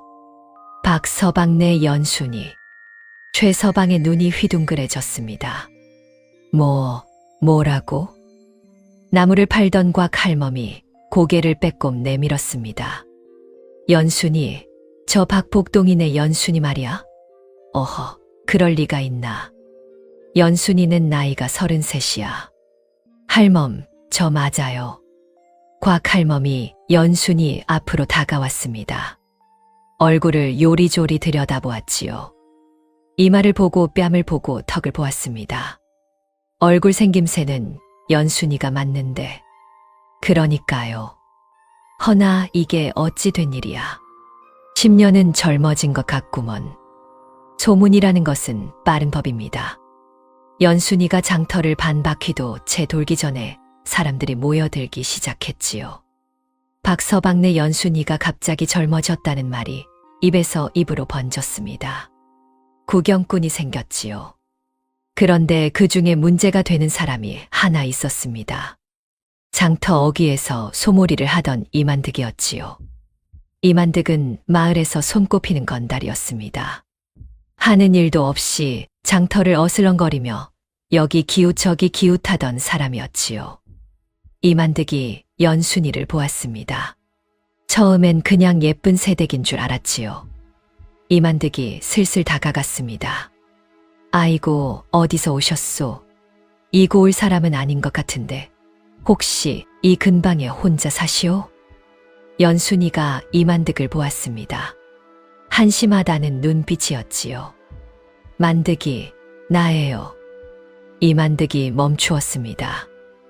예. 박서방네 연순이라고요. 이만득의 얼굴이 순식간에 새하얘졌습니다. 그러더니 뒤를 돌아보았지요. 마침 박서방이 장터로 들어서고 있었습니다. 역시 젊어진 얼굴이었지만 눈빛은 영락없는 박서방이었지요. 그 눈빛이 이만득을 향해 있었습니다. 이만득이 소를 두고 냅다 달아났지요. 소가 어리둥절한 얼굴로 이만득의 뒷모습을 바라보았습니다. 박서방이 연순이 곁으로 왔지요. 무슨 일이요? 아무 일도 없어요. 연순이가 웃으며 박서방의 팔을 잡았습니다. 장터 사람들이 두 사람을 둘러싸고 웅성거렸지요. 저게 정말 박서방이야? 맞아. 목소리는 박서방이 맞는데. 어떻게 된 거야, 저게? 산신령이 도운 거 아니야? 아니, 하늘이 내린 복이겠지. 곽 할멈이 두 사람을 보며 혀를 찼습니다. 11해를 오손도손 잘 살더니 하늘이 젊음까지 돌려줬구먼. 복이 있는 사람은 달라도 달라. 박서방이 머리를 긁적였습니다. 연순이가 웃었지요. 그날 장터는 온통 박서방 부부 이야기뿐이었습니다. 두부장수도 나물장수도 엿장수도 박서방 부부를 본 이야기를 하느라 물건 파는 것을 잊었지요. 그날 장터 매상이 반토막 났다는 말이 나중에 돌았습니다. 그런데 소문이라는 것은 멈추는 법이 없지요. 장터를 넘어 마을을 넘어 관아까지 흘러 들어갔습니다. 관아 안방이었습니다. 그날 아침도 오달봉은 불로장생 타령을 하고 있던 참이었지요. 약재상이 새로 들여온 약재를 늘어놓으며 설명하는 것을 듣다가 신통한 것이 없어 인상을 쓰고 있었지요. 그때 몸종이 달려왔습니다. 현감 어르신, 아를 말씀이 있사옵니다. 뭐냐? 장터에서 이상한 소문이 돌고 있사옵니다. 박서방네 부부가 갑자기 젊어졌다고. 오달봉이 인상을 쓴 채로 물었습니다. 젊어졌다고? 예, 어르신. 온 장터가 떠들썩하다 하옵니다. 어제까지 33이던 사람이 오늘 아침 20이 된 것 같다고. 오달봉이 천천히 몸종을 향해 돌아앉았습니다. 눈이 번뜩였지요. 그 말이 참이냐? 예, 어르신. 장터 사람들이 직접 보았다 하옵니다. 오달봉이 자리에서 일어섰습니다. 약재 따위는 이미 잊었지요. 머릿속에는 딱 한 가지 생각뿐이었습니다. 드디어 찾았다.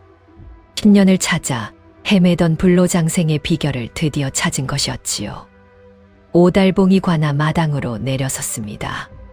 평소라면 가마를 타고 움직였지요. 그런데 오늘은 달랐습니다. 가마를 기다릴 시간이 없었지요. 오달봉이 직접 걸었습니다. 현감이 걸어서 움직이는 것을 본 아전들이 눈이 휘둥그레져서 뒤를 따랐지요. 박서방네 집 대문 앞이었습니다. 오달봉이 대문을 두드렸습니다. 쾅쾅쾅. 이복에 박복동 나오게. 안에서 기척이 났습니다. 잠시 후 대문이 열렸지요. 박서방이 나왔습니다. 젊어진 얼굴이었지만 눈빛은 여전히 박서방이었지요. 오달봉을 보더니 잠깐 굳었습니다. 현감 어르신께서 어인일로 들어가세. 오달봉이 대답을 기다리지 않고 안으로 들어섰지요. 박서방이 뒤따랐습니다. 마루에 앉은 오달봉이 박서방을 위아래로 훑었습니다. 어제까지 관아 마당에서 무릎을 꿇던 그 박복동이 맞는데 얼굴이 영 달랐지요. 이마가 펴져 있었고 눈가에 주름이 없었습니다. 오달봉의 눈이 가늘어졌습니다. 자네가 진짜 박복동인가? 그러하옵니다. 어떻게 된 것이냐? 박서방이 잠시 망설였습니다. 말해야 하나 말하지 말아야 하나. 그 사이에 오달봉이 다시 입을 열었지요. 숨길 생각 말게. 장터 소문이 이미 다 들어왔어. 어서 말하게. 박서방이 한숨을 내쉬었습니다. 워낙 심성이 착한 사람이었지요. 오달봉이 아내 약재를 거절했던 것도 이미 마음속에서 흘려보낸 뒤였습니다. 원래 앙심을 품고 버티는 성격이 아니었지요. 박서방이 샘물 이야기를 했습니다. 산속 바위 틈에 있는 샘, 푸른빛이 도는 물, 2모금을 마셨더니 몸이 달라진 것 하나도 빠뜨리지 않고 말했지요. 오달봉이 몸을 앞으로 기울였습니다. 그 샘이 어디 있는가? 뒷산 깊은 곳이옵니다. 바위가 3개 겹친 곳 아래에. 안내하게. 현감 어르신, 한 가지만 말씀드려도 되겠사옵니까? 오달봉이 눈썹을 올렸지요. 2모금만 마셔야 하옵니다. 제가 마셔보니 딱 2모금이었지요. 과하게 드시면 해로울 수 있사옵니다. 오달봉이 피식 웃었습니다. 2모금? 예, 어르신.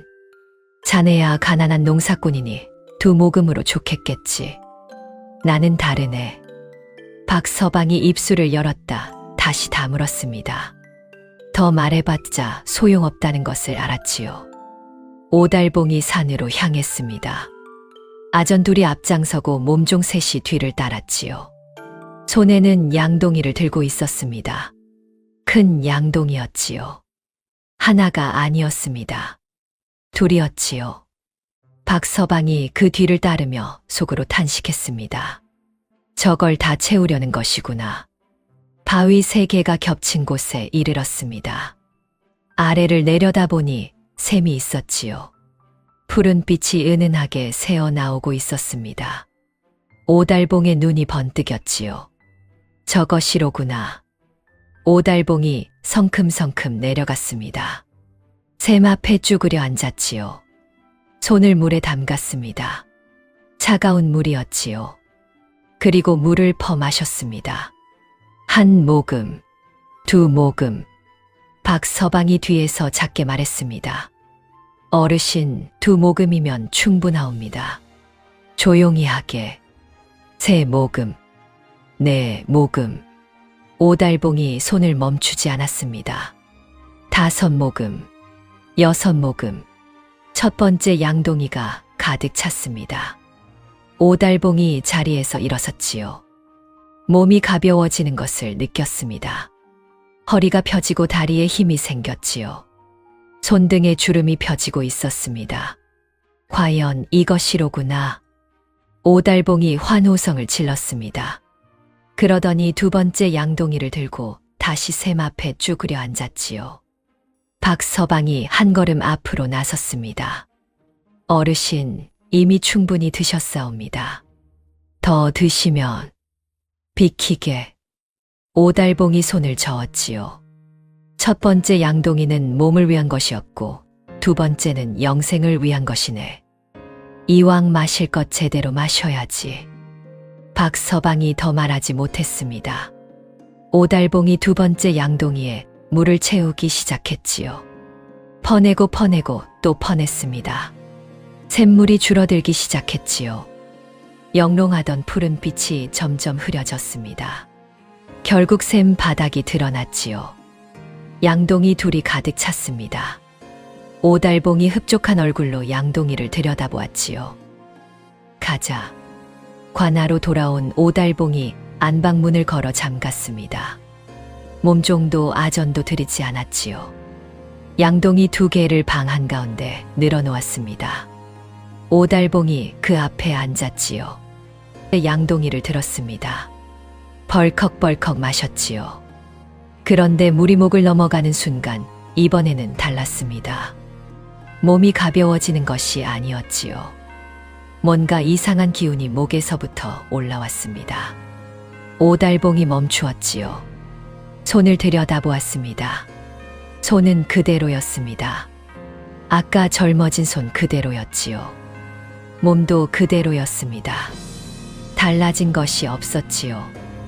오달봉이 고개를 갸웃했습니다. 이상하군. 아무 일도 없는 것 같은데. 그러더니 남은 물을 마저 들이켰지요. 벌컥 양동이를 내려놓았습니다. 한참을 기다렸지요. 몸을 이리 뒤집고 저리 뒤집어 보았습니다. 손을 들여다보고 발을 들여다보았지요. 아무 일도 없었습니다. 오달봉이 허탈하게 웃었습니다. 뭐야, 두 번째는 아무 효험이 없는 건가? 바로 그때였습니다. 오달봉이 헛기침을 한 번 했지요. 에헴. 그런데 목소리가 이상했습니다. 오달봉이 멈추었지요. 다시 해봤습니다. 에헴. 높았습니다. 어찌나 높던지 방금 전에 굵직한 현감 목소리가 아니었지요. 가늘고 높고 영락없는 어린아이 목소리였습니다. 오달봉이 자기 목을 손으로 감쌌습니다. 이게 뭐지? 어린아이 목소리였지요. 설마. 어린아이 목소리였습니다. 오달봉이 방 안에서 이리저리 걸어 다녔습니다. 낮게 말해봤지요. 높게 말해봤습니다. 헛기침도 해봤지요. 목을 가다듬어 봤습니다. 어떻게 해도 목소리는 돌아오지 않았지요. 오달봉이 그 자리에 멈추어 섰습니다. 한참을 아무 말도 하지 않았지요. 그러다 거울을 들여다보았습니다. 얼굴은 젊어진 그대로였지요. 몸도 멀쩡했습니다. 딱 하나 목소리만 빼고요. 오달봉이 조용히 중얼거렸습니다. 박복동 말을 들었어야 했는데 어린아이 목소리였지요. 밖에서 기다리던 몸종이 이상한 낌새를 느끼고 문을 두드렸습니다. 현감 나으리 괜찮으시옵니까? 안에서 소리가 났지요. 괜찮지 않네. 들어오게. 어린아이 목소리였습니다. 몸종이 굳었지요. 나으리? 들어오라 했네. 몸종이 조심스럽게 문을 열었습니다. 방 안을 보았지요. 오달봉이 관복을 입은 채 방 한가운데 서 있었습니다. 몸은 멀쩡했지요. 얼굴도 젊어진 그대로였습니다. 그런데 입을 열 때마다 의원을 불러주게. 어린아이 목소리가 나왔지요. 몸종이 그 자리에 굳어버렸습니다. 웃으면 안 된다는 것을 알았지요. 현감이었습니다. 웃었다가는 곤장을 맞을 것이었지요. 그러나 빨리 좀 부탁하네. 이 목소리를 듣고 웃지 않는 것은 불가능했습니다. 몸종이 고개를 획 돌렸지요. 어깨가 들썩였습니다. 손으로 입을 막았지요. 몸종이 달려나갔습니다. 웃음을 참느라 뛰는 것인지 급해서 뛰는 것인지 알 수 없었지요. 관아 마당에 나온 몸종이 아전들에게 말했습니다. 현감 어르신 목소리가 말을 잇지 못했지요. 어깨가 너무 들썩였습니다. 아전들이 어리둥절한 얼굴로 안방 쪽을 보았지요. 안에서 소리가 들렸습니다. 다들 준비됐는가?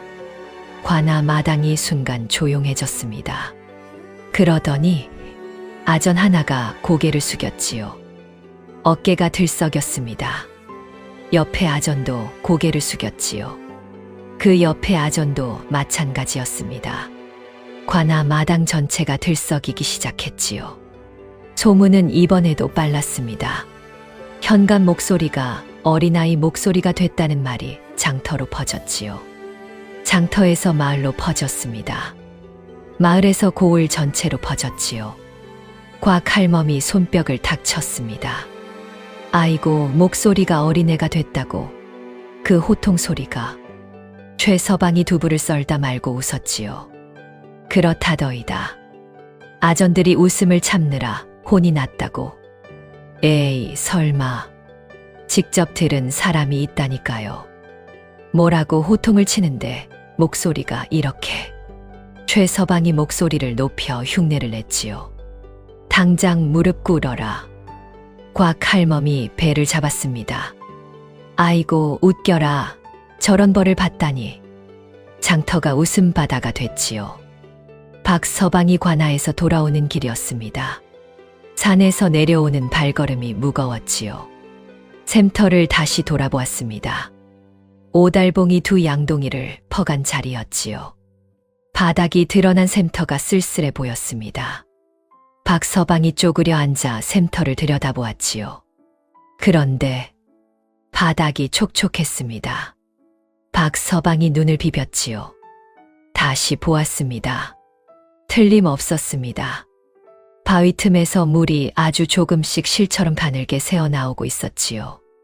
푸른 빛이 희미하게 돌았습니다. 박서방이 한참을 그 자리에 있었습니다. 샘은 죽지 않았던 것이었지요. 욕심으로 퍼간 물은 독이 됐지만 샘 자체는 살아있었습니다. 박서방이 천천히 일어섰습니다. 집으로 돌아오니 연순이가 마루 끝에 앉아 기다리고 있었지요. 어떻게 됐어요? 박서방이 마루에 걸터 앉았습니다.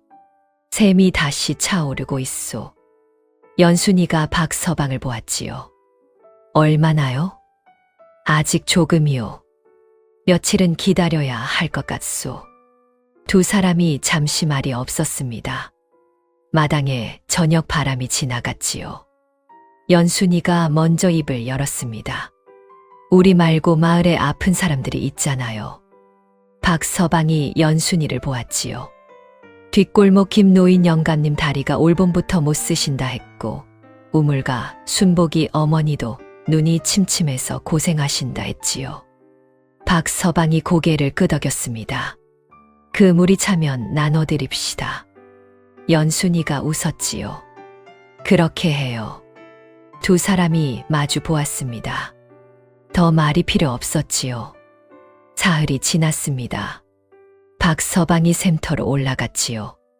바가지를 들고 갔습니다. 샘물이 차올라 있었지요. 푸른 빛이 다시 돌았습니다. 많지는 않았지만 여러 사람이 한 모금씩 마실 정도는 됐지요. 박서방이 샘물을 조심스럽게 담았습니다. 마을로 내려왔지요. 첫 번째로 찾아간 곳은 뒷골목 김노인 집이었습니다. 김노인이 방 안에 누워 있었지요. 다리를 못 쓴 지 반년이 넘었습니다. 봄부터 여름을 넘기고 가을이 됐는데도 차도가 없었지요. 드셔보십시오, 어르신. 이게 뭔가? 그냥 드셔보십시오. 김노인이 반신반의하며 한 모금 마셨습니다. 잠시 후였지요. 김노인이 눈을 껌벅였습니다. 굳어있던 다리에 손을 가져갔지요. 손가락으로 눌러보았습니다. 그러더니 천천히 몸을 일으켜 세웠지요. 다리가 움직였습니다. 김노인이 박서방을 보았습니다. 눈이 젖어들었지요. 이게... 어르신, 조심히 일어나 보십시오. 김노인이 벽을 짚고 천천히 일어섰습니다. 두 발로 섰지요. 반년 만이었습니다.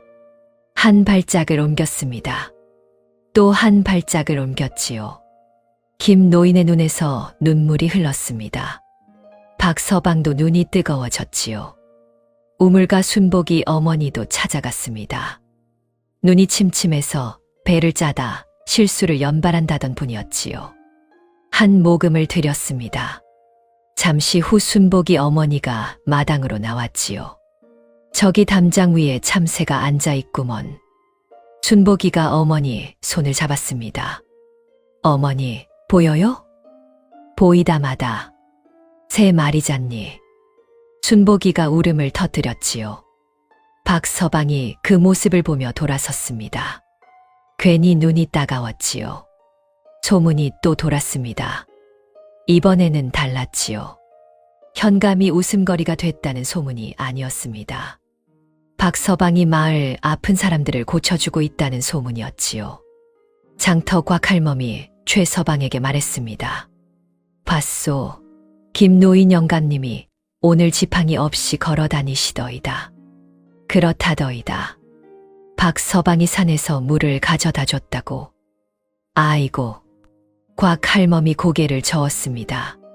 현감은 그 물로 목소리를 망쳤는데 박서방은 그 물로 마을을 살리는 구먼 최서방이 두부를 썰며 받았지요. 사람이 다르니 물도 다르게 쓰이는 거 아니겠소. 곽 할멈이 손뼉을 탁 쳤습니다.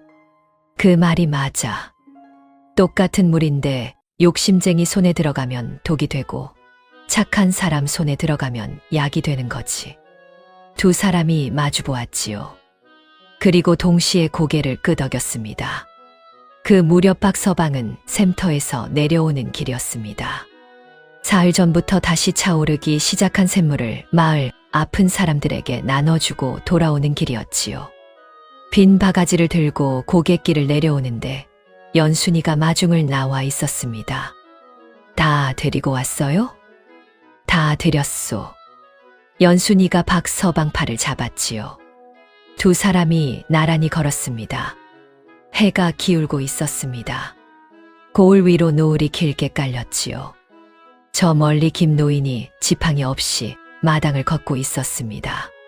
순복이 어머니가 처마 밑에 앉아 바느질을 하고 있었지요. 연순이가 말했습니다. 여보. 응. 우리 잘 살았지요? 박서방이 연순이를 보았습니다. 11해였지요. 아이도 없고 재물도 없이 그래도 서로가 있었던 11해였습니다. 가뭄이 들어도 세금에 치여도 둘이 있으니 버텼지요. 박서방이 연순이 손을 잡았습니다. 잘 살았소. 연순이가 웃었지요. 두 사람이 나란히 걸었습니다. 낡은 초가지 불뚝에서 저녁 연기가 피어오르고 있었지요. 오늘도 두 사람의 연기였습니다. 그것으로 충분했지요. 마을 사람들은 나중에 이 이야기를 오래 전했습니다. 젊어지는 샘물 이야기, 목소리가 어린아이가 된 현감 이야기, 그런 이름으로 돌기도 했지요. 그런데 이야기를 전하는 사람마다 끝에 꼭 한마디를 덧붙였습니다. 근데 있잖소, 그 현감 목소리 흉내 한번 내봐요. 그러면 듣던 사람이 꼭 한 번씩 흉내를 냈지요. 당장 무릎 꿇어라. 그때마다 자리가 웃음바다가 됐습니다. 곽 할멈이 늘 마지막에 한마디를 보탰지요. 욕심부리면 절이 되고 나누면 일이 된다. 이보다 더 명백한 이치가 어디 있겠소. 장터에 오후 햇살이 길게 내려앉았지요. 저 멀리 박서방네 초가지 불뚝에서 저녁 연기가 오늘도 피어오르고 있었습니다. 이렇게 해서 오늘의 두 이야기도 끝이 났습니다. 왕과 칠득이 이야기에서는 궁궐 높은 곳에 있던 말도 길목마다 막히면 백성에게 닿지 못한다는 것을 보았고, 복동과 연순이 이야기에서는 고작 샘물 한 모금도 사람 마음을 건드리면 온 마을을 뒤집을 수 있다는 것을 보았지요. 생각해보면 그렇습니다. 큰 일은 늘 큰 소리로만 오는 것이 아니고 작은 일도 늘 작게만 지나가는 것이 아닙니다. 누군가의 말 한마디가 닫힌 문을 열기도 하고 누군가의 작은 욕심이 한 마을을 들썩이게도 하지요. 그러니 사는 일이란 참 우습기도 하고 또 가만히 들여다보면 이상하게 짠하기도 합니다. 오늘 이야기가 잠시나마 웃음 한 조각, 마음 한숨 덜어가는 시간이 되었으면 좋겠습니다. 함께 해주셔서 감사합니다. 다음 이야기에서도 또 유쾌하고 따뜻한 옛 이야기로 찾아뵙겠습니다.